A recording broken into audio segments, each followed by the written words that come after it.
What if Thanksgiving the one day meant for warmth and togetherness turned into a cold sentence the moment a son walked through the door and realized they weren't waiting for him?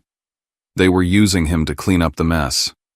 And the cruelest part is they didn't just leave behind an empty house, they left a dying man shivering in the dark, treated like an inconvenience they could simply let fade away. Before we dive into today's story, let us know where you're tuning in from. It's always amazing to see where our stories travel. Don't forget to subscribe so you won't miss the next twist in this journey. Now, let's listen to him from the heart. The strategic briefing room at Joint Base Pearl Harbor Hickam always smelled the same. Burnt coffee that had been sitting on hot plates too long, industrial floor wax, and the sharp recycled cold of overworked air conditioning. It was a sterile scent, the smell of hierarchy and paperwork of decisions made far from where consequences actually landed. More than 200 officers filled the room, colonels, lieutenant colonels, senior majors arranged in clean rows that mirrored the military's obsession with order. The front section was reserved for VIPs, generals, commanders, people whose presence alone bent conversations around them. I sat in the very back row, seat near the aisle, spine straight, eyes lowered, hands folded loosely in my lap. I'd perfected the art of being unremarkable a long time ago. Not in combat, not in training, at home. If you didn't draw attention, you didn't invite correction. If you didn't speak, no one could twist your words. Do the job, file the report, disappear. On paper, I was Major Ryland Rye Vexley, United States Air Force, mid-30s on the roster, but just over 30 in reality. My visible assignment placed me squarely in operations and coordination, important enough to justify a seat in the room, bland enough to never raise questions. I was the kind of officer people nodded at in hallways and immediately forgot. Down front, under the bright white lights, sat my father, General Stanton Vexley, 3 stars on his shoulders. A man who'd spent decades mastering not war but rooms. He knew how to laugh loud enough to fill silence, how to pause just long enough before speaking so people leaned in. When he shifted in his chair, conversations adjusted around him without conscious thought. I didn't hate him anymore. That stage had burned out years ago. Hate takes energy, and I'd learned to conserve mine. What I felt instead was something quieter and heavier. Every time I was in the same space as him, I felt myself shrink not in rank or competence, but in permission. As if I still needed approval just to exist in his line of sight. The briefing droned on. Slides clicked. Pens scratched paper. Someone whispered a joke near the front and my father laughed, booming practiced. The kind of laugh that reminded everyone who owned the oxygen in the room. Then the pressure changed. It wasn't a sound at first. It was the instinctive tightening in the chest, the way trained bodies register disruption before the mind names it. The double doors at the back of the auditorium flew open, not creaking politely but snapping wide with controlled force. A man stepped through. He wore Navy working digital camo stark against a sea of Air Force blue. His boots hit the carpet with purpose. On his collar, the silver eagle of a full colonel. On his chest, the unmistakable trident. SEAL Colonel Gideon Rusk. He didn't scan the room. He didn't acknowledge rank or protocol. He walked straight down the center aisle like it had been cleared for him in advance. Conversations died mid-sentence. Even my father's laughter cut off as if someone had pulled a cord. Rusk stopped 10 feet from the stage. I need a Tier 1 sniper. The words weren't loud. They didn't need to be. They carried with the weight of urgency and consequence, the kind that only comes from someone who lives in a world where minutes decide who goes home. Before my mind could catch up, my body reacted. I stood. Not because I wanted to be seen. Not because I wanted recognition. But because that sentence, those exact words, weren't part of a briefing. They were a summons. A request phrased in operational language aimed at an asset that officially didn't exist. I knew Rusk wasn't here for my father. He hadn't cut through protocol and walked into a room full of generals to ask permission. He was here to find something buried. A chair scraped faintly behind me as I rose to attention. And then my father turned. He looked at me the way someone looks at a child who has spoken out of turn in public. Amused, annoyed, confident the situation was already under control. He laughed. It echoed across the room. "Sit down," he said, his voice ringing clear enough for every officer to hear. "You are a zero." A ripple followed. Not real laughter, not humor. The kind of noise people make when they're relieved they're not the target. Careers stayed intact when you laughed at the right moments. I sat back down. I didn't argue. I didn't look at him. I didn't explain. Something inside me shifted anyway. Not humiliation. Not anger. A countdown. Because that sentence wasn't new. "You are a zero" was just the polished public version of a message I'd heard my entire life at dinner tables, at garden parties, in every space where my father needed the family to look a certain way. As I lowered myself into the chair, the smell of coffee faded. The hum of the air conditioner blurred. In its place came the scent of polished wood and roasted turkey. And I was 18 again, back in Annapolis. Thanksgiving. The house in Annapolis looked like something out of a brochure, colonial lines, manicured lawn, white trim so clean it felt untouchable. Inside it was a museum dedicated to my father's career. Framed photographs of him shaking hands with senators. Shadow boxes filled with medals arranged at perfect angles. An American flag folded into a crisp triangle on the mantel. I was 18. The dining table stretched long beneath the chandelier, set with the good china, the kind no one dared chip. The television in the living room played a football game loud enough to fill the gaps between sentences. The crowd roared. Plates clinked. My mother moved back and forth from the kitchen with practiced precision, placing dishes as if alignment itself could keep the peace. I'd been holding my news for weeks, waiting for the right moment. I believed naively that Thanksgiving might soften him. A day built around gratitude, family. I cleared my throat. "Dad," I said. He didn't look up right away. He kept cutting his turkey neat and deliberate. "What is it?" I felt my pulse in my ears. "I got the letter. I was accepted." That made him pause. Just slightly. "Accepted where the Air Force program," I said. "The advanced track. Recon and sniper pipeline." I told him about the scores, the evaluations, the benchmarks that eliminated most candidates before they even started. I didn't boast. I just laid out the facts the way the military had taught me to. My mother froze with the gravy boat halfway to the table. Her eyes flicked to his face, hopeful. Waiting. He finally looked at me. Not with pride, with confusion. As if I'd announced plans to run away with the circus. "That's not realistic," he said flatly. "You're better suited for coordination, logistics, safe roles." "It's not safe," I said quietly. "But it's real. And I qualified." He laughed once. Sharp, dismissive. "War isn't a spreadsheet," he said. "You don't have the stomach for it." When I tried to push back, he cut me off with a raised hand. End of discussion. Then he turned to my brother Bo sitting across the table. His voice changed, warmed. "No rush figuring things out," he told him. "You know your limits. I'm proud of that." Bo smiled, unbothered. He'd dropped out of school months earlier and spent most days drifting. That was acceptable. I looked down at my plate. The turkey tasted like nothing. Later that night, after the house went quiet, I lay on the floor of my bedroom and reached under the bed. I pulled out a shoebox I kept hidden behind dust and old memories. Inside were ribbons, target sheets with tight groupings, certificates from summer marksmanship camps I'd attended without telling him. Proof of something I was never allowed to be good at.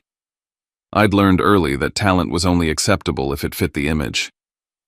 Downstairs, my mother scrubbed a roasting pan in the sink, her hands red from hot water. "Why does he do that?" I asked her. She didn't turn around. "He worries." "It feels like erasure," I said. She finally faced me, tired eyes soft with something like apology. "Don't make it harder. It's easier if you let him be who he is." That night I decided to disappear inside my own house. No more sharing, no more hoping. I didn't know then that invisibility, forced at first, would become the foundation of everything that came after. Or that one day a man would walk into a room full of generals and demand a ghost, and that my father, for the first time in his life, would realize he'd never really seen me at all. I was 21 when the shoulder gave out. It happened during a nighttime land nav drill at the Western Training Zone, cold air cutting through soaked BDUS, sweat burning into scrapes. I hadn't noticed my rucksack dragging against a rib that would later show up fractured on the X-ray. We were pushing through the final waypoints when my boot caught something slick under the mud. 1 second I was moving. The next I was flat on my side with a crack I felt deep in my chest. They sent me to the base infirmary. A curtain, morphine, and silence. I lay there staring at the speckled ceiling tiles while the morphine dulling my bones couldn't numb the louder sting the voice I could already hear in my head. I didn't call him. It wasn't even a debate. I knew how the conversation would go. No concern, no warmth. Just a lecture dressed as a verdict. So I didn't call. But my mother did. I knew she would. And that's what made it worse, because a part of me, no matter how hardened I thought I was, still waited for something soft to come through the line. The phone buzzed on the tray beside my bed. One text. No greeting. No punctuation. Taichua. Boji. Venha. Song Cho Jang Hoang. I stared at it for a full minute. That was it. No, are you okay? No, we're coming. Just a command. As if pain was proof he had been right all along. And then the kicker, a suggestion that I should come back, settle down, marry someone suitable, maybe help out in Annapolis or take some safe Pentagon-adjacent job where his friends could monitor me, an ornamental life. Predictable, safe, leashed. I turned off the phone. And in the fluorescent quiet of that medical bay, I asked myself something that shifted everything. If he was never going to see me, never going to accept me, then what the hell was I living for?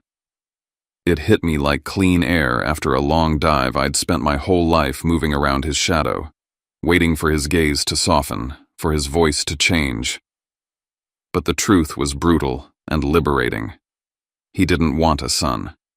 He wanted a mirror, and I refused to be that. The moment I could stand again, I submitted my transfer packet. The hardest route, the quietest route. A program where visibility got you killed, where your last name meant nothing unless someone was carving it on a plaque. I signed up for the one path he couldn't contaminate because it didn't exist on his radar. The track where my very existence had to vanish in order to succeed. I wasn't doing it to prove him wrong anymore. I was doing it to cut the cord, to turn every echo of his voice into static. The first thing I did when I returned to training was change how I walked, how I breathed, how I stood in a crowd. I started erasing myself in ways that felt deliberate, almost sacred. Ghost wasn't my name yet. But the blueprint had been drawn, and the number 13, that would come later. Earned, not chosen. The moment I left that infirmary, I was no longer his son. I was no longer waiting to be seen. I had started becoming someone no one could track, not even him, and that made all the difference. Mississippi doesn't play fair. Camp Shelby deep in the pines smells like mildew and rot.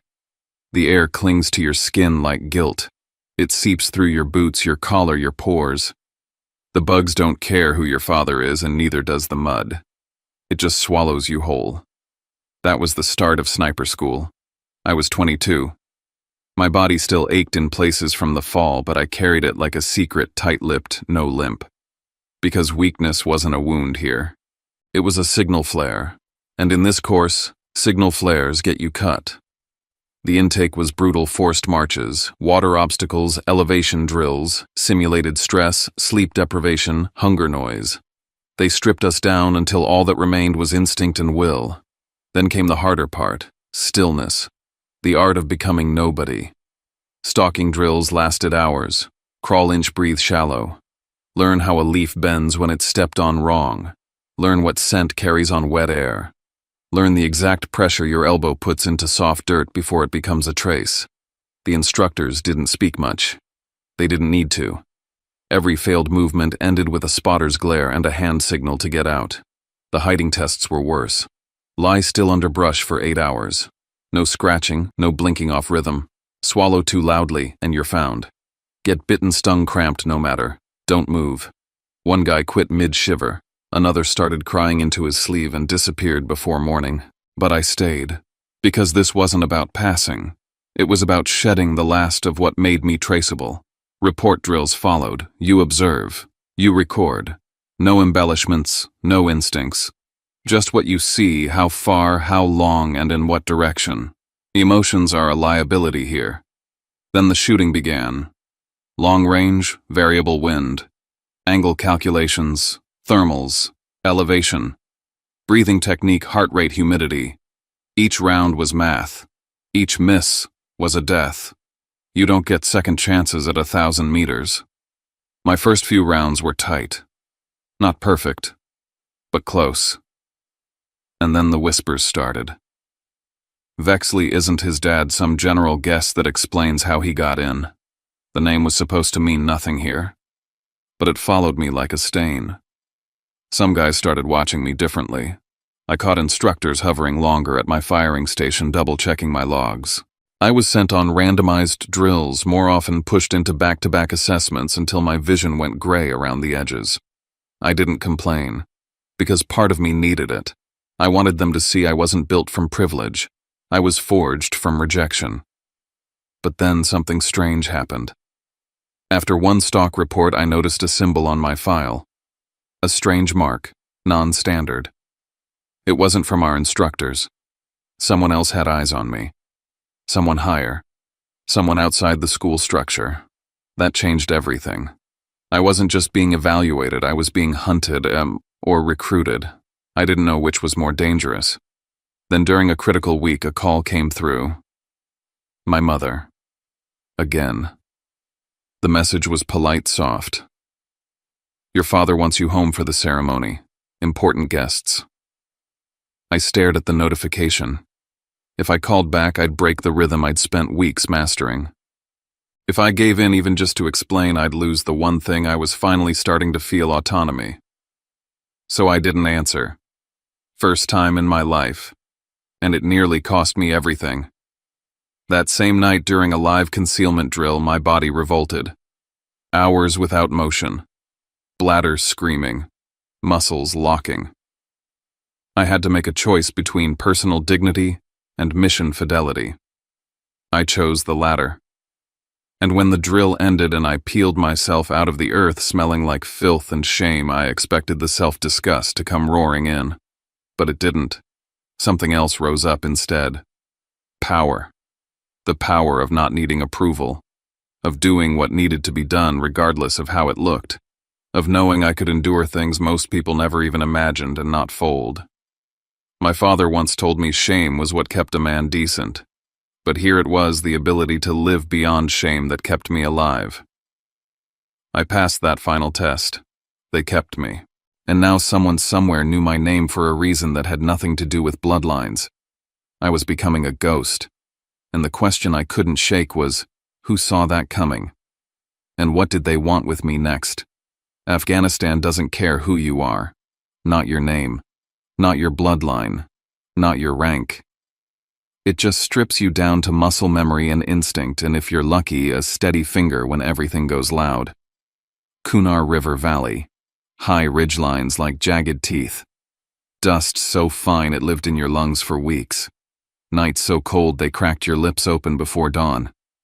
That's where I earned my first stripe that didn't go on any ribbon rack. My assignment was Overwatch. Long-range support for a joint task force moving into a compound suspected of holding a high-value hostage. Intelligence was vague weather worse.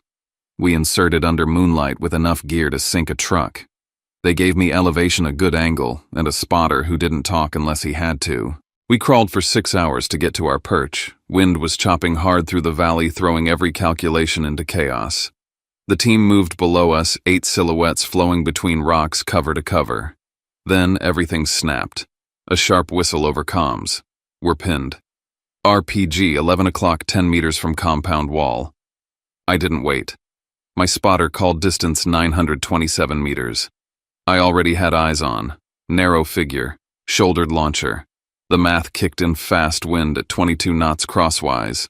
Drop 6 feet at this range. Exhale on the half beat. Trigger squeeze, not pull. Let it break itself. The shot cracked through the valley like a signature. Target folded. RPG dropped harmlessly. Radio went silent for a second. Then target down. Moving. No one said thank you. No one turned around. That's how it's supposed to be. Do the job. Vanish. That night as we exfiltrated through freezing fog, I didn't say a word. Neither did my spotter. But when we reached the rendezvous and I stepped away to reload gear, I heard it. He's like a damn ghost. The name stuck. Not because I wanted it, but because no one could remember what else to call me. Ghost wasn't a nickname. It was a placeholder for someone you never saw coming but who left a mark that couldn't be undone. Tours blurred after that. The missions got harder. Deadlier. We stopped keeping count of how many nights we didn't sleep. How many times the terrain almost killed us before the enemy even had the chance. I got good at vanishing. At turning up only when necessary. At collecting intel, coordinating support fire, watching people walk away alive because I pulled the trigger when no one else could. Some of those missions never existed on paper. Others lived in black folders with no names. I never asked questions. I didn't debrief more than was required. I learned to wear silence like armor. And in that silence, someone noticed.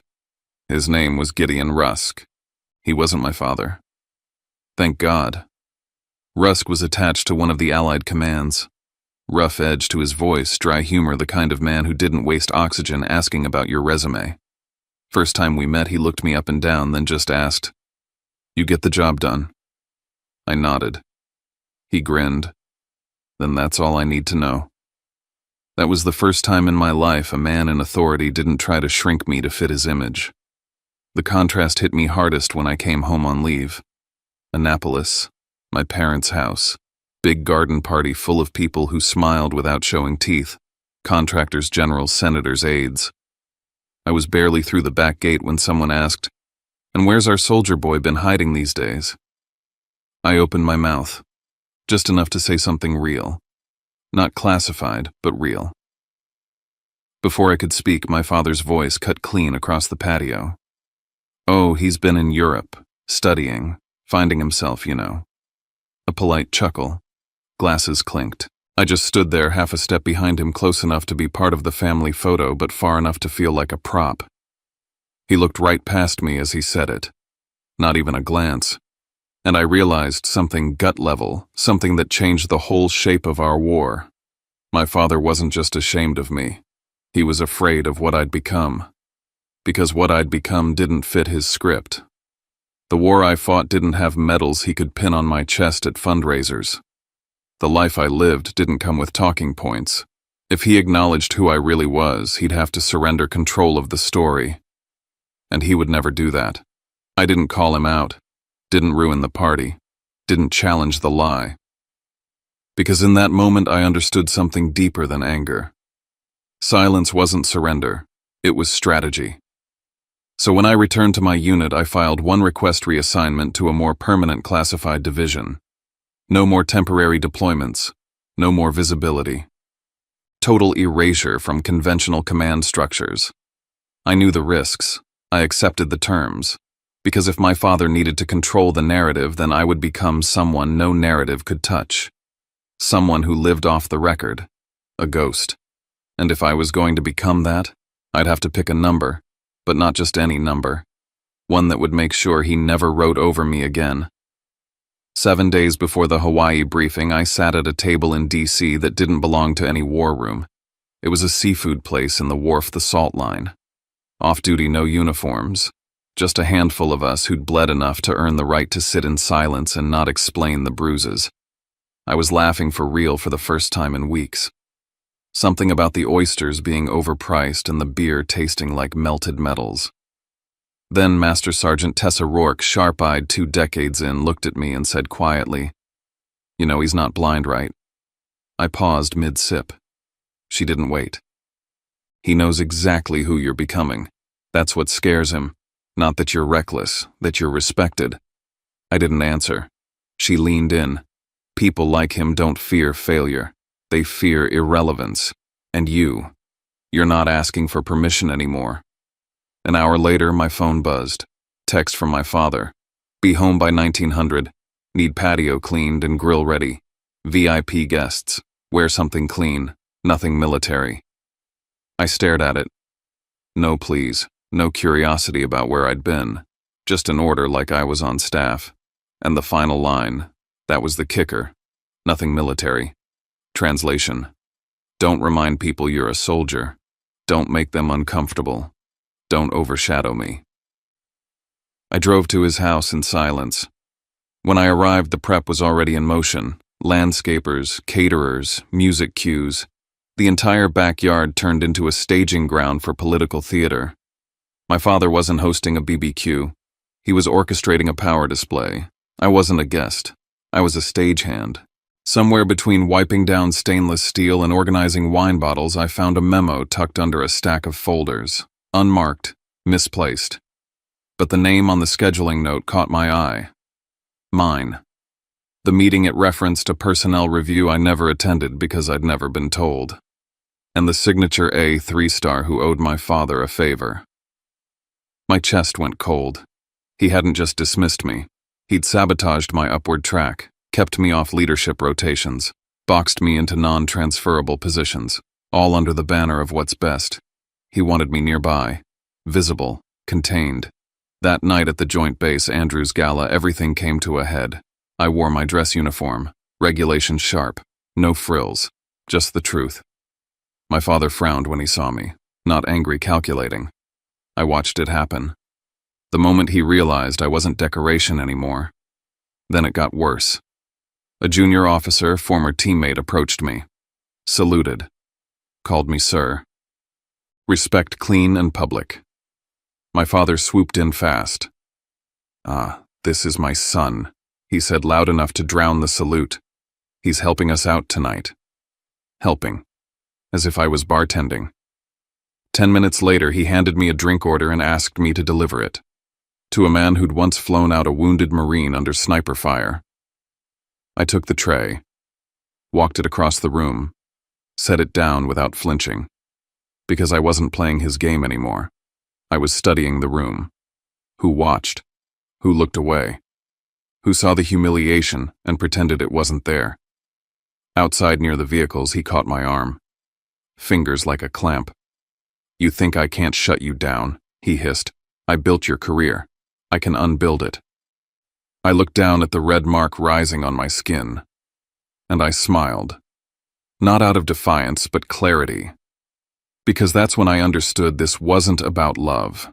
This was about control. And control ends the second you stop letting someone define you. That night, I didn't sleep. I stared at the ceiling of my hotel room until sunrise. Then I stood in front of the mirror. Not to adjust anything. Not to prepare. Just to look. To witness the version of myself who would walk into that Hawaii briefing and not flinch. Who would no longer sit down when my father smiled. Who would wait calm, precise for the moment someone in that room asked a single question. Call sign. And I would answer. With the name I earned. Not the one I was given. The briefing room at Joint Base Pearl Harbor Hickam felt exactly the same as it always did. Burnt coffee, floor wax, cold air that never quite reached the corners. Rows of officers sitting in careful symmetry uniforms pressed notebooks open more out of habit than necessity. The lights were too bright, the kind that flattened faces and erased nuance. I took my seat in the back row again. Same posture, same discipline, same practiced absence. On every visible system, I was still just Major Ryland Vexley, an operations officer with a clean record and an unremarkable paper trail. Nothing that justified attention. Nothing that explained why I'd been summoned to a room this full. My father sat up front exactly where he always sat. General Stanton Vexley didn't need to speak to dominate a space. His presence alone rearranged it. People angled their shoulders toward him without thinking. Laughter clustered around his chair. He looked comfortable, in control, certain of the story this room was about to tell. I wasn't afraid. That surprised me.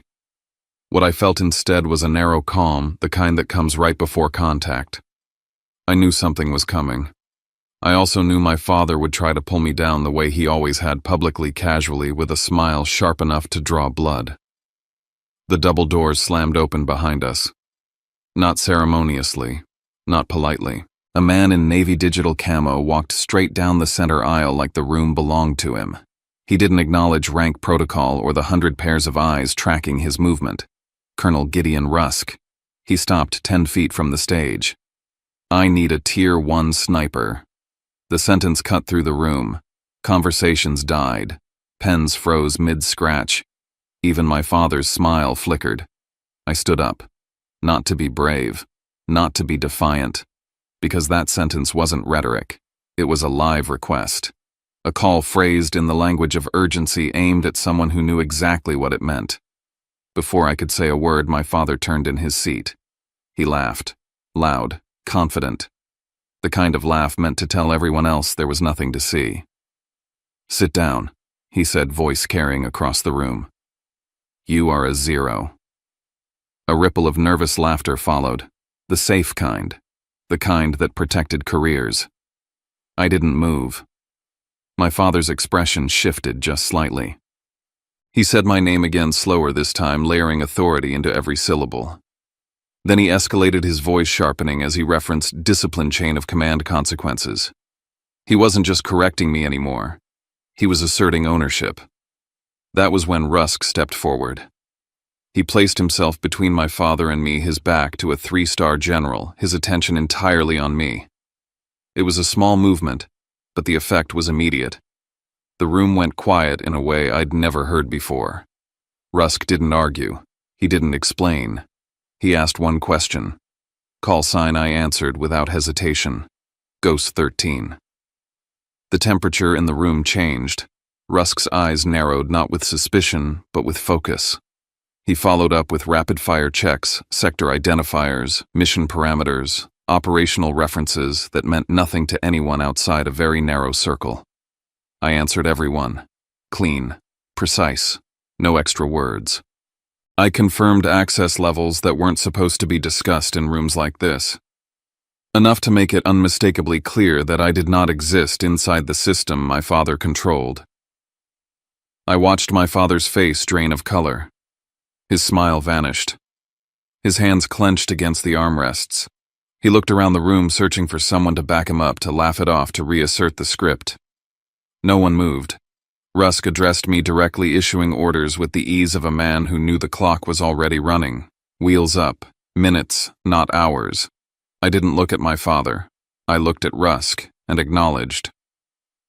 As I stepped into the aisle, the people who had laughed earlier shifted out of my way without being told. My father rose, blocking my path in a last reflex of control. "You're not going anywhere," he said. "I forbid it. I'm your father." I stopped long enough to meet his eyes. "You don't have clearance to discuss this, General," I said evenly. Not loud, not angry, just true. Then I walked past him. The doors opened. Sunlight flooded in, harsh and blinding. Behind me was the world he curated. Ahead of me was a mission that didn't care who raised me. Hours later, the hum of engines replaced the echo of that room. The operations center was all green light and muted voices. Screens flickered with live feeds. The smell of diesel and overheated electronics filled the air. Rusk's team was pinned down. Terrain unfavorable. Enemy dug in. I took position, ran the calculations, synced breathing to the pulse in my ear. My secure phone vibrated. Missed call. My father. Then another. I didn't need to answer to know why he was calling. It wasn't concern. It was panic. The kind that comes when control slips through your fingers. I looked at the screens again. One showed a name on my phone. The other showed men who needed me. I powered the phone off. The shot traveled clean and true. The window opened. The team moved. I cycled the bolt. A single casing hit the floor with a sharp metallic sound. No celebration, no words. Just the job done. And for the first time in my life, the silence afterward belonged to me. War doesn't end cleanly. Neither do reputations. While my days blurred into missions, briefings, and after-action reports measured in minutes and margins, another conflict unfolded back home. It moved slower, quieter, but it cut just as deep. The story from the Hawaii briefing spread the way rumors always do through gyms, hallways, officers' clubs. Not exaggerated, not dramatic, just repeated. He didn't know. That was the part that stuck. A 3-star general known for controlling everything in his orbit had stood in a room full of peers and realized he didn't know who his own son was. That contradiction did more damage than any accusation ever could. When my father tried to regain control, he went to the tools that had always worked before rank and family. He called Colonel Adrian Cross, the officer responsible for visible personnel records, demanded full access, unredacted files, everything. Cross didn't raise his voice. He reminded my father that the line was recorded. He asked calmly whether my father was ordering him to violate federal law. The silence that followed lasted several seconds too long. That was new. Later at the officers' club, my father walked in like he always had, uniform, immaculate medals catching the light. No one stood. No one rushed over. People nodded politely and looked away. Chairs around the usual tables stayed empty. It wasn't punishment. It was worse. Indifference. When I heard about it, I didn't feel satisfaction. I felt something close to closure. Months later, we met in San Diego. Neutral ground. A small cafe in Little Italy. Cold air espresso machines humming a corner table where I could see the door. He arrived in civilian clothes, older, smaller somehow. He talked around the truth, about safety, about intentions. I didn't argue. I laid out terms. No public diminishment, no rewriting my life for appearances, no claiming my work as part of his legacy. I didn't ask for pride. I asked for respect. He didn't apologize the way movies say people should, but he called me Major. That was enough. Years later, at a promotion ceremony in Colorado Springs, I chose who pinned my rank. Master Sergeant Tessa Rourke. My father watched from the audience, not directing, just witnessing. Afterward, a young officer approached me, voice low, eyes tired. He talked about family pressure, about being forced into roles that didn't fit. I listened. Then I told him the only truth I knew for certain. Family can give you a name. They don't get to write your life. Ghost 13 was who I had to become to survive. Now I live as the man I chose to be. And that's enough. Sometimes the most powerful thing we can do is quietly draw a line and hold it. Not in anger, not for revenge, but simply because we've finally remembered our worth. This story isn't about defeating someone. It's about what happens when the weight of old roles finally lifts and a person starts breathing in their own name again.